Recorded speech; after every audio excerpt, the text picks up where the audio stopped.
আজকের ব্লগটা শুরু করা যাক চলুন রান্না বান্নার মাধ্যমে। আজকে চাটা খাওয়ার কোনো সময় পাইনি, ডিরেক্ট লাস্সিতে চলে গেছিলাম, কারণ আজকে আমার বাড়িতে অতিথি হয়েছিলেন আমার ছোট মামা। জীবনে স্পেশাল মানুষ তো বলতেই পারেন, আর আমার ছোট ভাই। তাদের জন্যই রান্না বান্না তোড়জোড় করছিলাম। আমার মামা আবার একটু খুঁতখুঁতে আর সুন্দর প্রিয়, তার জন্য সমস্ত কিছু অ্যাস্থেটিক ভাবে বানানোর চেষ্টা করছিলাম, যেটাতে আমি ভীষণই অক্ষম। সকাল সকাল রান্না বান্না করে চান টান করে লেগে পড়েছিলাম ওদের জন্য লাঞ্চের তৈয়ারি করার। রান্না বান্না আগে ভাগে কমপ্লিট করে নিলেও কিছু কিছু জিনিস গরম গরম খেতেই ভালো লাগে। অ্যাকচুয়ালি শেষ মুহূর্তে আমার মা মনে করে বললেন, রান্না বান্নায় যাই করিস না কেন ডিমটা অবশ্যই ভাজবি, তোর ছোট মামা তো ভীষণ ডিম খেতে ভালোবাসে। এই উদ্দেশ্যেই পাঁপড় আর ডিমটা গরম গরম ভেজে নিচ্ছিলাম। আমি অবশ্য অত কিছু রেসিপি জানিনি, তাই সিম্পল ভাবেই রান্না করার চেষ্টা করেছিলাম।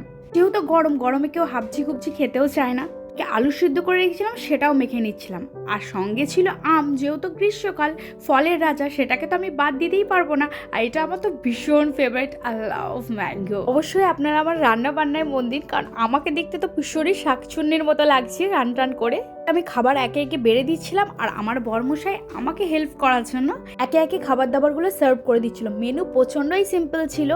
ডাল করেছিলাম, আলু সেদ্ধ করেছিলাম, চিকেন করেছিলাম, আর মামার জন্য ফেভারিট ডিম ছিলাম, সঙ্গে আম ছিল, আর মামার পছন্দের গা ঘিয়ের পান্তুয়া নিয়েছিলাম।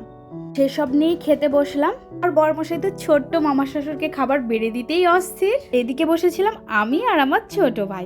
বাড়িতে কেউ অতিথি এলে আমার ভীষণ ভালো লাগে তাদের প্যাম্পারিং করে খাওয়াতে, আর এটা আজকের নয়, আমার ছোট্টবেলা থেকে অভ্যাস। যখন মা নিজের পছন্দের কাঁচের প্লেটগুলো বার করতে দিত না, তখন আমি বলতাম, বের করো না, আমি বলছি তো, আমি ভালো করে গুছিয়ে রেখে দেবো। আসল কথা তো বলতেই ভুলে গেছি, মামা তো আমার রান্না বান্নার প্রশংসায় পঞ্চমুখ। মামা তো আমার ক্রকারি সেটসগুলো নিয়েও প্রচন্ড সুনাম করলেন। গল্প করতে করতে সন্ধ্যা হয়ে গেল, আর আমার হাতে এক কাপ চা খাইয়ে মামাকে তো আবার বাড়ি যাওয়ার উদ্দেশ্যে আগিয়ে দিলাম একটু। আজকের কাহিনী এটুকুই, দেখা হবে পরের ব্লগে। আজ আসি তাহলে।